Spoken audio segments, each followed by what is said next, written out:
Kita lanjutaken pengajian halaman 7 bab syarat-syarat sahnya sholat yang nomor 5. Giniku menutup aurat. Jadi orang sholat itu harus nutup aurat. Lek mboten tertutup auratnya tidak sah, karena syarat sahnya sholat diantaranya harus menutup aurat. Lah aurat niku nopo? Aurat niku yang dimaksud di sini adalah bagian tubuh yang harus ditutup di saat sholat. Kanggene tiang jaler, auratnya atau bagian tubuh yang harus ditutup itu antara udel kali dengkul. Itu harus tertutup. Andai kata terbuka, gak sah sembahyang. Kecoba langsung ditutup. Misalnya sembahyang pas ono angin gede, terus sarunge keterak angin, dengkule pupune ketok paribasa. Niku segera ditutup, artinya digoceki. Mumpun jaraken sendakep mawon sampai sarunge nyiblak-nyiblak aurate ketok dijarno nggih batal sembahyang. Nggih mboten usah sendakep kan sunah hayat. Nggih tangane dijlokno gawe goceki sarung cekak kena angin buka aurate dijarno nggih batal sembahyang. Jadi tidak harus begini terus. Begini ini sunah hayat. Nutupi aurat niku sing wajib. Atau mungkin bapak-bapak sing doyan rokok, sarunge bolong, kena rokok, ombo, sehingga saumpama ditemplekno kulit napa ten bokong napa ten pupu, lobang itu bisa menerangkan warna kulit, bisa menjelaskan warna kulit. Niku termasuk terbuka aurat.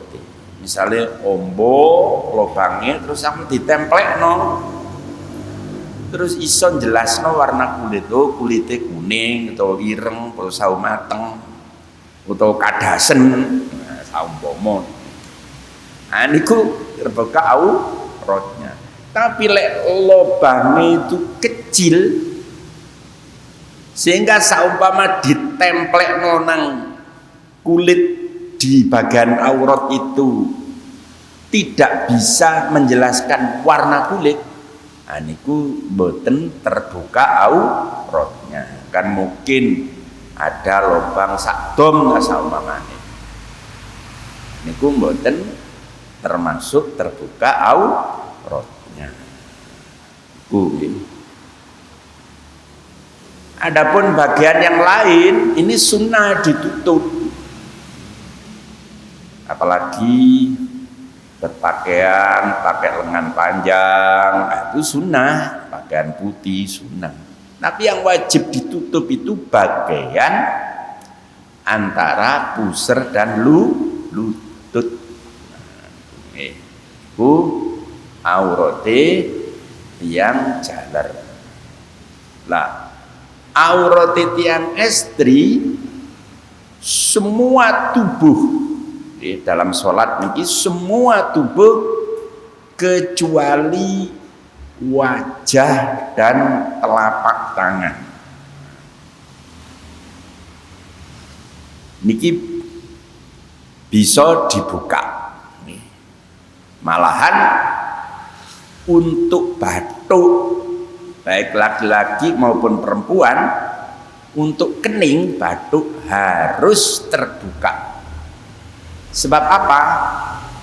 Waktu sujud itu tidak ada, harus tidak boleh ada penghalang antara batuk kali tempat sujud.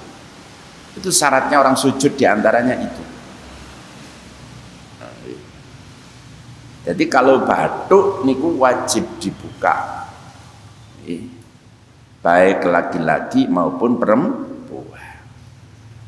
Jadi bapak-bapak sing biasa kupluan blesek nih, mboten ono apa gayane. Kupluan blesek sabomo nggih. Nah, ngeten. Memang gayanya begini tidak apa-apa. Cuma kalau akan sholat jangan biarkan begini. Nanti kalau sujud terhalang kupluk niki mboten sah. Makanya kalau sholat, waktu akan sholat harus didangakno supaya baduke mboten terhalang sujud. Ngoten lho. Ibu-ibu nggih ngoten.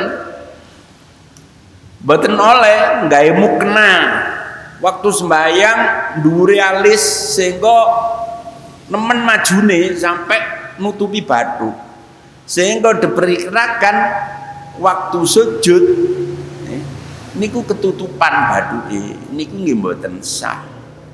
Lah sulitnya untuk ibu-ibu itu rambut termasuk aurat, sehingga kalau pakai mukena terlalu danga, nampak rambutnya satu helai saja, apa di samping sini, di pilingan maupun di bun-bunan, nampak rambutnya. Ini tidak sah sholatnya karena terbuka auratnya. Niku saangelan dengan ibu-ibu.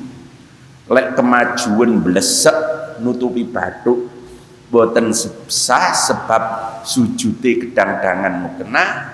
Lek kendangan sampai ketok rambute ya boten sah karena terbuka auratnya. Makanya nggih digerayai, tapi sing wis kulino nggih muknaan terus digerayai ngeten pun saged sing kulino. Sing mboten kulino nggih kocoan. Mulane ten ngene ibu-ibu niku enten kaca nggih sebelahetan nggih. Nah, niku dalam rangka barangkali untuk membenahi mukena yang akan sholat itu agar tidak nampak rambutnya dan tidak terlalu ke depan sampai nutup bathuk. Nah, itu bisa pakai kaca itu. Tasih enten aku kaca ini. Oke. Niku tujuannya kaca niku nuku diantaranya tujuannya. Nah, enten. Jadi nggih kudu ngati-ngati. Lah terus malih niki kangge ibu-ibu sing iso dibuka niku muka dan telapak tangan. Telapak tangan niki wates ugel-ugel.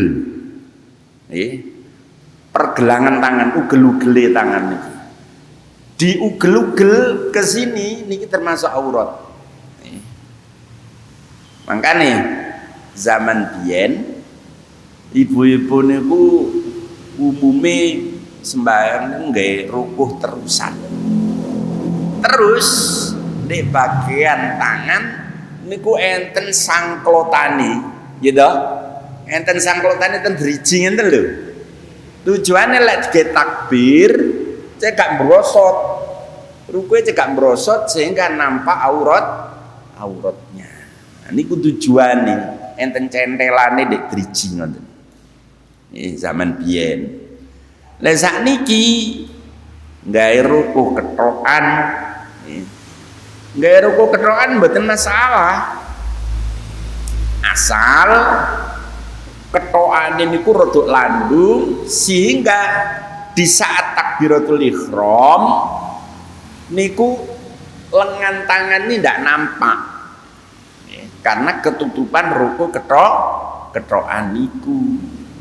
Tapi lek ruku ketokane cekak waktu takbiratul ihram lengan tangan nampak ya termasuk terbuka auratnya. Tapi lek landung nih waktu takbiratul ihram masih tertutup lengan tangan ini mboten masalah, mboten napa-napa. Itu yang berkaitan dengan ruku ketokan. Sing perlu diperhatikan lagi, ruku ketokan itu waktu sujud nggih. Kajenge sujud niku rukuke mbeber dhisik. Nah, niku sing kudu ngati-ngati ibu-ibu. Kajenge sujud rukuke mbeber dhisik. Lho niku mboten oleh ditumpangi bathuk. Sebab syarat sahnya sujud diantaranya tidak boleh sujud di atas benda yang ikut bergerak dengan gerakannya orang sholat niku. Ruku ketokan kan bergerak terus munggah mudhun gitu. Nah niku lek kate sujud masa umpami beber ndek nggene pesujudan nggih mboten mumpun sampai disujuti. Carane napa saumpama terjadi beber kate sujud ya ditarik dhisik sret. Mboten napa gerak satu kali ndak apa-apa. Ditarik sret baru sujud. Lek dijarno beber ndek pesujudan terus disujuti, sujute mboten sah karena salah satu syarat sahnya sujud tidak boleh sujud di atas benda yang bergerak mengikuti gerakan orang sholat. Lalek sajadah yang nopo, sajadah mboten masalah. Karena sajadah kan tetap diam, ndak ikut bergerak naik turun. Kecuali serban, misalnya serban ini landung, kate sujud ngelemek dhisik, terus disujudi, ya niki sepoda mek ruku ketokan wae. Ndak boleh. Soalnya ini bisa bergerak naik turun dengan orang yang sholat. Dan coba lek mboten disujuti mboten masalah. Paham niku masalah aurat nggih. Ibu-ibu rambute lho Bu, lek sembayang, lek mukena aja sampai ketok nggih. Niku mungkin bisa batal sembayangnya sebab terbuka auratnya. Pun sampai blesek-blesek nang ngarep sehingga batuknya tertutup mukena. Lek bapak-bapak rambut bukan termasuk aurat, ya mboten masalah. Cuma kubluke kudu didangakno sebab waktu sujud tidak boleh ada penghalang antara tempat sujud dan batu ini. Iki sing nomor 5. Sing nomor 6 menjauhi hal-hal yang membatalkan sholat. Jadi waktu sholat kudu gak ngelakoni hal-hal sing membatalkan sholat. Mungkin enten bab apa saja yang membatalkan sholat, mungkin kita pelajari di belakang ada pelajaran hal-hal yang membatalkan sholat. Yang nomor 7, tidak meyakini sunnah pada salah satu fardunya sholat.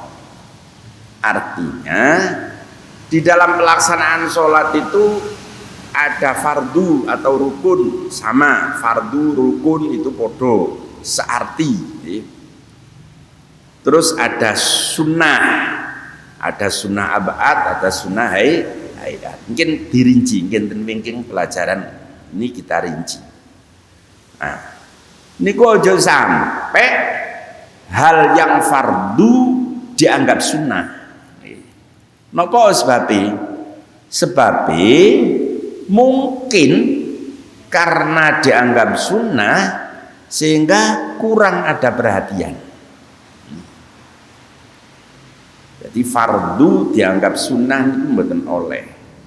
Lek sakwalike sunnah dianggap fardu dalam pelaksanaan ibadah boleh-boleh saja. Mboten napa-napa malah apik sehingga selalu dikerjakan. Contoh nih, waktu takbiratul ihram ngangkat tangan niki sunnah lho, niki sunnah hayat. Artinya dilakoni oleh ganjaran ora ya ora apa-apa. Cuma sementara ini orang waktu takbiratul ihram pasti ngangkat tangan, seakan-akan ngangkat tangan itu wajib. Mboten masalah niku. Saya mboten napa-napa karena selalu dikerjakan. Tapi sebaliknya justru melafadzkan takbiratul ihram Allahu Akbar niku rukun. Bu. Lah niku kadang-kadang mboten diperhatekno karena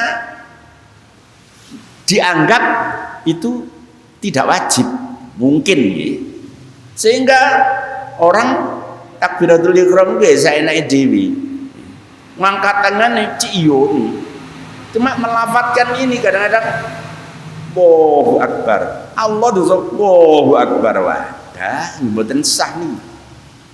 Karena takbiratul ihram itu rukun qauli yang mana nanti kita terangkan kalau ada waktu. Syarat takbiratul ihram niku sawangane rong kalimah, syarat niku enten 16. Enten 16. Mungkin sebagian kula terangkan sing penting-penting, lek waktune nutut. Dadi mboten oleh saenake maca takbiratul ihram Allahu Akbar dojo Allahu Akbar. Nggih. Mboten oleh niku. Tak batal sembayangnya. Allah dojo Allahu Akbar. Lek ngangkat tangan wah sip. Cuma ini loh yang melafatkan Allahu Akbar ini rukun qauli. Di antaranya lagi syaratnya harus telinganya sendiri mendengar. Mboten oleh menengnya mbakan gede. Utawa Allahu Akbar gak metu suarane, mek opah lambene tok.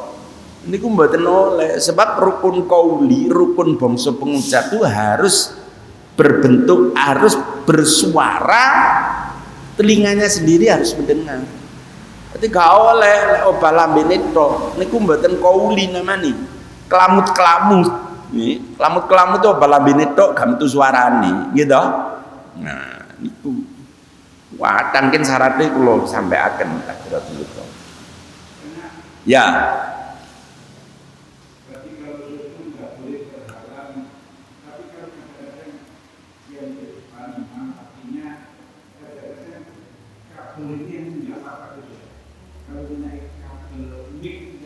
Oh ya, asal ada bagian kening yang menempel di tempat sujud, bukan masalah. Jadi tidak harus semua kening ini menempel di tempat sujud. Yang penting ada sebagian batuk, kulit batuk yang menempel di tempat sujud. Misalnya ada terhalang kabel sak sliwir ngoten nggih, bukan masalah. Ya ditanglet-taken pokoknya ragu tanglet ngoten nambahi ilmu.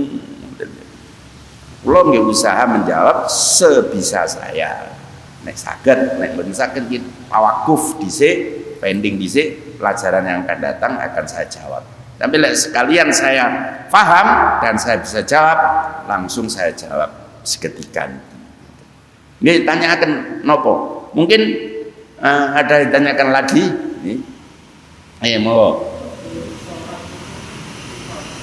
apa? Waktu tahiyat keturun nih. Ya nopo niki enten pertanyaan waktu tahiyat keturun nih. Karena tidur dalam duduk itu tidak membatalkan wudu, maka sholatnya tetap sah nih. Tetap sah kecuali Kalau ngentut masih turu lungguh lek kentut ku pentut utawa berubah duduknya berubah jingkat dan lain sebagainya geblak ya batal duduknya sehingga sholatnya juga batal. Lek selama tidak sampai begitu niku mboten napa-napa mboten batal.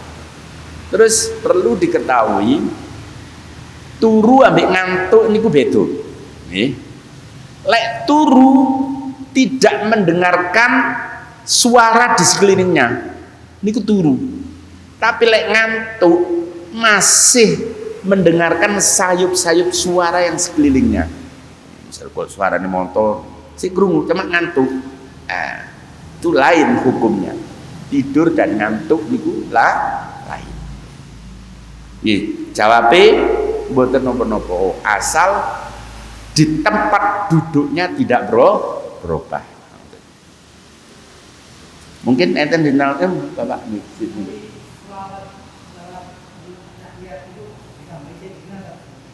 mboten napa sae cuma mriki mboten kula tambahi golek cepete kula sae ditambahi sayyidina sae nggih monggo sae mboten masalah nggih.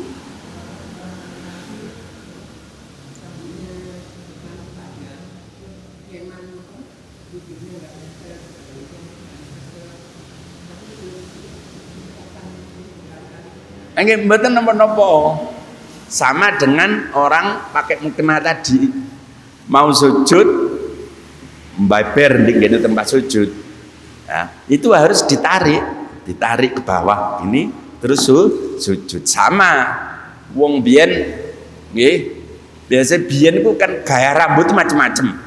Biyen niku ono zaman potong bathuk betes ya zaman kula cilik. Rambutnya nutupi bathuk nih. Waktu sujud disibakno dhisik sadurunge nutupi bathuk kedang-dangan rambut niku kudu disiblakno dhisik diangkat yen terus sujud mboten masalah. Napa mari tambahaken mboten enten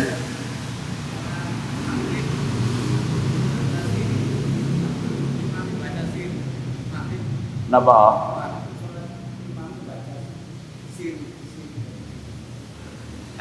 waktu rakaat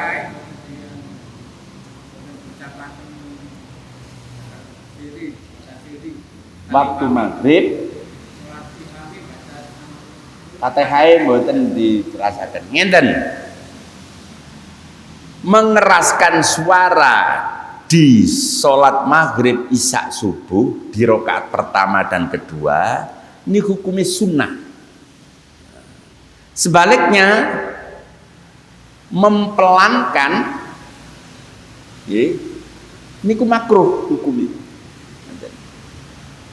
Jadi misale enten sembahyang maghrib kok rakaat pertama kedua Fatihah boten dibanteraken niku tetep salate sah cuma makruh. Cuma resikonya bagi imam. Nah, imam tuh kalau sudah kondisinya semacam itu segera membaca Fatihah. Jangan tunggu lama ngenteni Fatihah imam mari wong gak banter kan gak ero Fatihah imam mari kok enggak. Nah niku nih. Jadi ya kondisinya ngono imam ya harus segera membaca Fatihah. Misale ono makmum segera baca Fatihah. Misale ono imam sing suarane gak banter sehingga gak ruh kondisine imam maca Fatihah apa enggak apa-apa ya apa tutuk endi gak ruh. Nah niku nggih segera makmum baca Fatihah. Termasuk kada orang makmum di rakaat ketiga keempat nggih salat maghrib napa isya atau sholat duhur yang sejak awal tidak dengar Fatihah niku lek panjenengan boten menangi takbiratul ihrami imam artinya tidak tahu persis imam itu masih lama panjenengan sing makmum begitu takbir langsung maca Fatihah pun ngenteni imam wong gak ro kok wacane Fatihah imam ora ro nggih ngenteni apane wong gak dinteni ora ro niku begitu takbir segera Allahu Akbar Bismillahirrahmanirrahim alhamdulillahirabbil alamin nonton jadi pun ngenteni imam itu caranya begitu kecuali imame maca Fatihah banter dan biasanya imam setelah Fatihah memberi kesempatan makmum untuk membaca Fatihah. Itu sunnah bagi makmum macane Fatihah ngenteni samarine Fatihah imam. Tapi lah imame senajan maca Fatihah terus gak tahu ngekei kesempatan Fatihah imam, apalagi yang dibaca surat pendek misalnya nggih al-bolin amin Bismillahirrahmanirrahim inna a'tainakal kautsar fasholli lirabbikal wanhar. Lah niku panjenengan pun ngenteni amine imam maca Fatihah. Jadi mbarengi imam mboten masalah, ngoten lho nggih. Jadi kita membaca Fatihah setelah imam kalau kita tahu persis imam itu memberi waktu tenggang waktu kepada makmum untuk membaca Fatihah setelah beliau membaca Fatihah. Paham nih nggih? Monggo. Ini Gus, saya itu punya pengalaman sholat kebetulan setelah ini saya teman saya badannya bisa bilang waktu rukuk itu dia jatuh dulu. Ya. Kali yang akan nggak bisa bangun, akan bangun ini tampaknya susah. Ya. Nah ini bagaimana posisi kita, sikap kita ini? Apa sebaiknya kita itu nolong dengan membatalkan atau melanjutkan sholat itu sendiri? Kalau si orang yang kena musibah itu sangat membahayakan, maka kita batalkan menolong orang itu. Dan kalau waktunya masih luas, waktu sholat itu masih luas, nah itu sampean batalkan untuk menolong orang itu. Darul mafasid muqaddamun ala jalbil masoleh. Sampean sholat meneruskan itu jalbil masoleh, tapi darul mafasid untuk menghilangkan, menanggung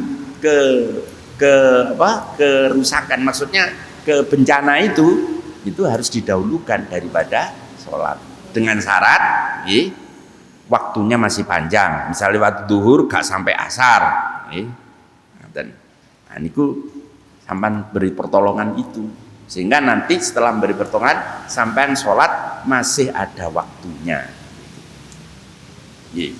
Monggo itu bener-bener termasuk sing sunnah sing fardu dianggap sunnah niki kula tambahi sama sering terjadi tumak nina niku lho sak wajib wong sembayang gak tumak nina niku lho akeh banget.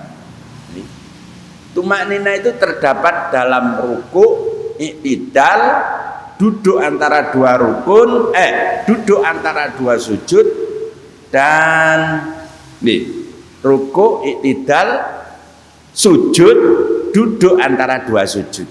Niku kudu enten tumak nina. Tumak nina niku napa? Niku rukun lho niku.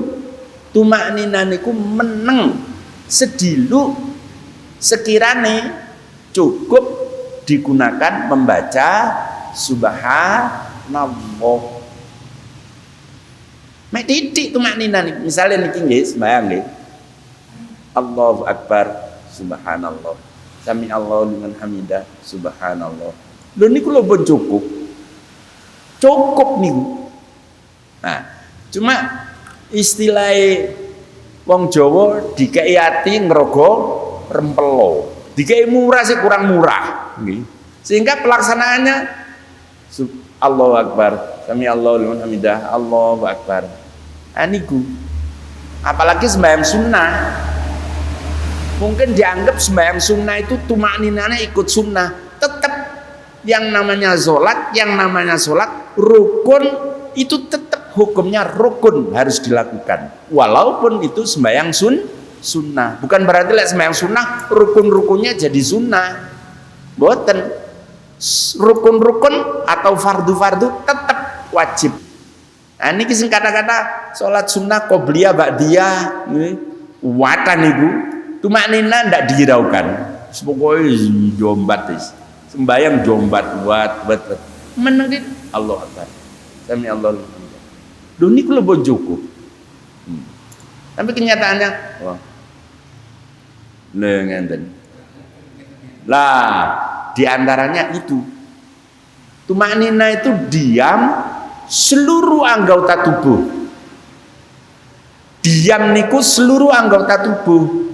Untuk lesannya tidak harus diam. Waktu rukuk maca subhana rabbiyal azimi wa bihamdi, kan lesannya bunyi. Cuma yang dimaksud diam itu anggota tubuh. Kalau tumaknina dalam rukuk, diam dalam posisi rukuk. Nah, Allahu Akbar tek meneng. Anggotanya tubuh yang meneng. Lesannya tetap disunahkan maca subhana rabbiyal azimi wa bihamdi.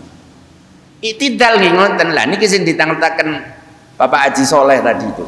Itidal ya begitu.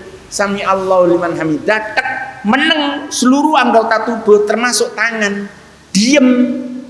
Nih, sekiranya cukup digunakan maca Rabbana lakal hamdu atau Rabbana walakal hamd minimal niku. Nih, diem. Nah niku kadang-kadang sami Allahu liman hamidah sik tangane sik kantung-kantung terus sujud. Ngoten lho. Niku debareng tumaknina. Tidak tumaknina itu. Tangannya sekantung-kantung langsung sujud. Senajano maca nggih.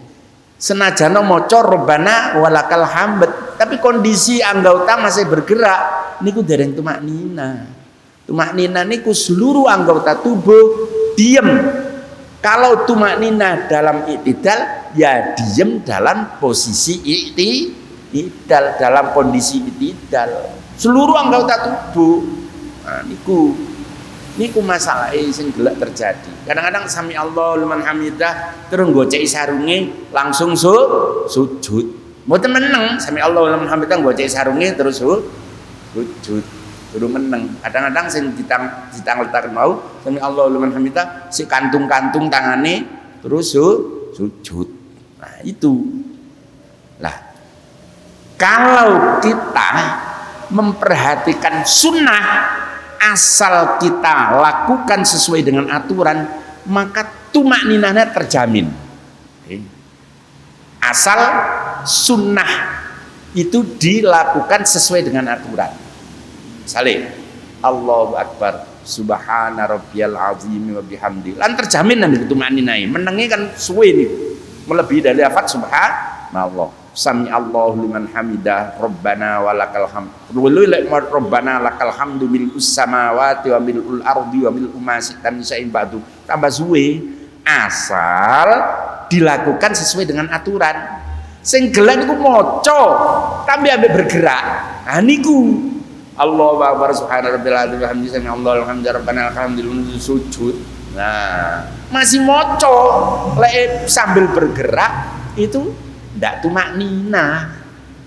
Masalahnya mocone ndak sesuai dengan aturan yang ditetapkan. Masalahnya temriku kathah niku yang moco Rabbana lakal hamdu kami ambil bergerak.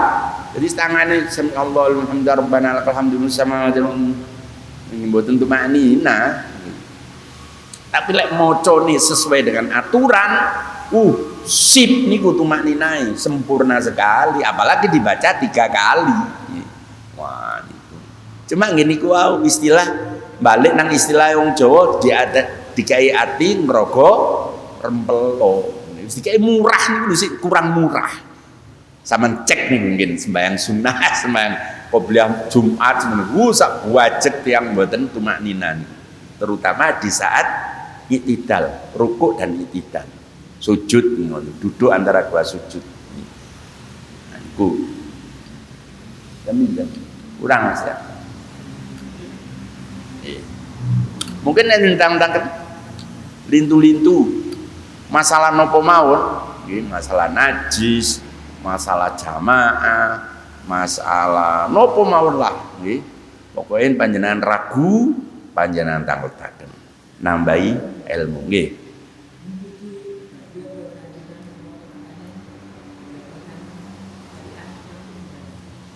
Ya napa?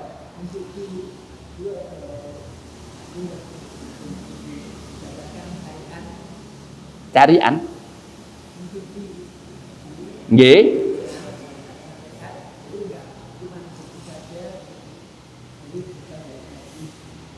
Loh iya.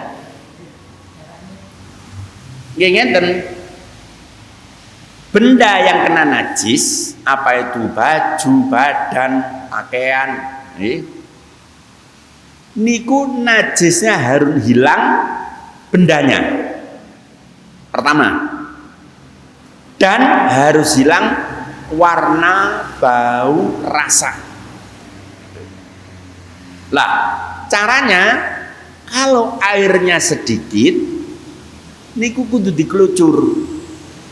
Jadi disiram, disabun terus dikelucur lek banyune titik. Nggih. Sak kaleng atau sak timbo, sak opo, sak cibuk dikelucur. Yang penting benda yang disuci itu hilang apa najisnya, hilang baunya, warnanya, rasanya. Kita kira-kira saja, gak perlu didilat. Perkirakan warna, bau, rasa hilang dan bendanya terutama. Itu caranya. Baik itu yang ada di badan maupun dipakai pakaian. Caranya kalau airnya sedikit dikelucur. Hilang dikelucur sampai bersih. Lek banyune akeh. Kalau memang baju itu ada sabunnya, dikelucur dulu sampai entek sabune. Mungkin jedenge wombo lebih rongkola, entek sabune dicemplungno ndek jeding, gak apa-apa. Karena airnya lebih dari kola. Kemarin kan air kalau lebih dari 2 kola kemasukan najis misalnya, asal ndak berubah, ndak masalah, tetap suci. Nah, tapi kalau air sedikit dicemplungin najis berubah ataupun tidak berubah hukumnya najis. Paham nih nggih? Baik itu najis masalah cewek ini kan kula terangaken nih. Dugi ini. Oh nggih. Ini pun kula terangaken udannya apa ana rasa-rasa teko lian nggih. Nah. Nggih cewek ngoten. Ngising niku nggih cewek niku diperkirakan beole niku entek cewek sampai mungkin bau, rasa, warna harus habis. Kecuali yang sulit, mari cewek mari sabuni sik mambu ae. Ah niku makfu. Tapi kita yakin bendanya sudah hilang, warna, bau, rasa hilang. Kalau bau ya tadi, kalau sulit makfu, ya dimaafkan. Pun nggih, entek niki wektune. Nggih. Mugi-mugi napa sing kita bahas iki nambahi ilmu sing manfaat. Mudah-mudahan kita selalu diberi tambahan umur, rezeki, ilmu yang manfaat, barokah, sihah wal afiyah, lahir batin, tetap iman Islam, husnul khotimah. Untuk mau doa, bismillahirrahmanirrahim. Allahumma inni astaudiuka ma 'allamtanihi fardudhu ilayya inda hajati ilaihi wala tansanihi ya rabbal alamin. Assalamualaikum warahmatullahi wabarakatuh.